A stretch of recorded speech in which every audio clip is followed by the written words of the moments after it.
ఒక నటుడైనంత మాత్రాన ఎమ్మెల్యే అవ్వాలని లేదు. వరుసగా ఎంతోమంది వచ్చారు రాజకీయాల్లోకి, ఇవాళ నామరూపాలు లేకుండా పోయారు, అడ్రస్ లేకుండా పోయారు. కానీ ఇవాళ ఇక్కడ పనులు చేశాం కాబట్టి నన్ను గెలిపించారు. ఊరికేదో సినిమా యాక్టర్ లేకపోతే రామారావు అబ్బాయి అయినంత మాత్రాన పనులు చేయాలి. ఎంతో కొంత మనం సమాజానికి కూడా మన వంతు బాధ్యత ఉంది ప్రతి ఒక్కరి మీద.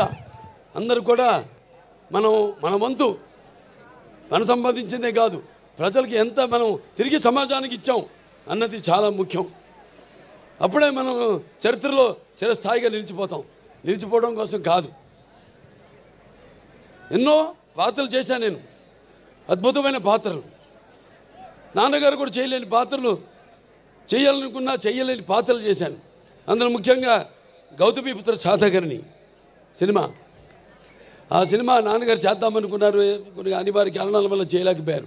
ఆ సినిమాను నేను చేయడం తటస్థించింది. మరి ఇవాళ మనం ఉగాది జరుపుకుంటామంటే ఒక కాలమాన పట్టిక మన హిందువులకి మనం ఒక శకాన్ని ఏర్పరిచింది ఆ శాలివాహన శకం, ఆ గౌతమిపుత్ర శాతకర్ణి.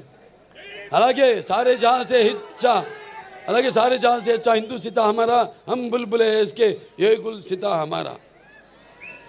ఇక్కడ ఒక సర్వమత సౌభ్రాతృత్వానికి, రక్తానికి జాతి లేదు, మాంసానికి మతం లేదు, చర్మానికి కులం లేదు అని చెప్పడానికి ఒక నిదర్శనం, ఒక ఆదర్శం మన హిందూపురం. ఇక్కడ అందరూ ముస్లిం మైనారిటీలు అయితేనేమి, హిందువులు అయితేనేమి, క్రైస్తవులు అయితేనేమి, అందరూ కూడా ఒక కుటుంబ సభ్యులుగా అందరూ కూడా ఇక్కడ సమాజ స్థాపనం చేసి ఇక్కడ అందరూ ఒక మంచి చల్లటి చక్కటి ప్రశాంతమైన వాతావరణంలో మనంతా ఉంటున్నాం. అది మన హిందూపురం ఒక గొప్పతనం. ఇక సినిమాల జోలికి వస్తే, ఈ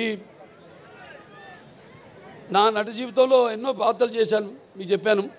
దానికి ఎన్నోసార్లు చెప్పాను.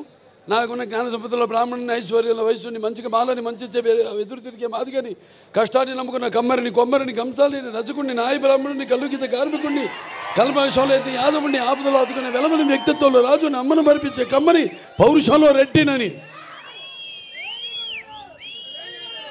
ఇలా